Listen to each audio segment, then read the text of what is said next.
ನಾಮಪತ್ರ ಸಲ್ಲಿಸೋದಿನ ಒಂದು ರೀತಿ ಶಕ್ತಿ ಪ್ರದರ್ಶನ ಅಂತ ಹೇಳಿ. ಯಾಕಂದ್ರೆ ಈಗಾಗಲೇ ನಿನ್ನೆ ಡಿ.ಕೆ. ಸುರೇಶ್ ಅವರು ನಾಮಪತ್ರ ಸಲ್ಲಿಸೋ ಸಂದರ್ಭದಲ್ಲಿ ಸಾಕಷ್ಟು ವಾಗ್ದಾಳಿಯನ್ನು ಕೂಡ ಮಾಡಿದ್ರು. ಹಾಗಾಗಿ ನೀವು ಕೂಡ ನಾಮಪತ್ರ ಸಲ್ಲಿಸೋದಿನ ಒಂದು ರೀತಿ ಶಕ್ತಿ ಪ್ರದರ್ಶನ ಇರುತ್ತಾ ಹೇಗೆ? ಇವೆಲ್ಲ ಆ ಶಕ್ತಿ ಪ್ರದರ್ಶನಕ್ಕಿಂತ ನಾವು ಮತಗಟ್ಟೆಯಲ್ಲಿ ಬ್ಯಾಲೆಟ್ ಬಾಕ್ಸಲ್ಲಿ ಶಕ್ತಿ ಪ್ರದರ್ಶನ ಆಗಬೇಕು.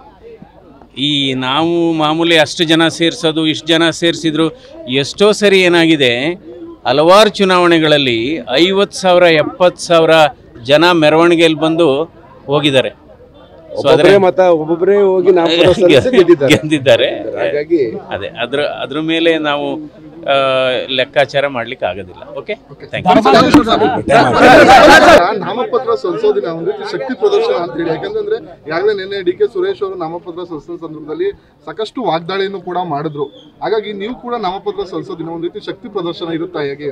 ಇವೆಲ್ಲ ಆ ಶಕ್ತಿ ಪ್ರದರ್ಶನಕ್ಕಿಂತ ನಾವು ಮತಗಟ್ಟೆಯಲ್ಲಿ ಬ್ಯಾಲೆಟ್ ಬಾಕ್ಸಲ್ಲಿ ಶಕ್ತಿ ಪ್ರದರ್ಶನ ಆಗಬೇಕು.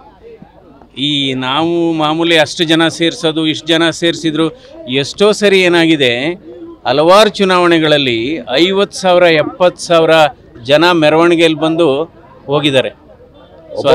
ಒಬ್ಬೊಬ್ಬರೇ ಹೋಗಿ ಗೆದ್ದಿದ್ದಾರೆ. ಅದೇ ಅದ್ರ ಮೇಲೆ ನಾವು ಲೆಕ್ಕಾಚಾರ ಮಾಡ್ಲಿಕ್ಕೆ ಆಗೋದಿಲ್ಲ. Okay, thank you.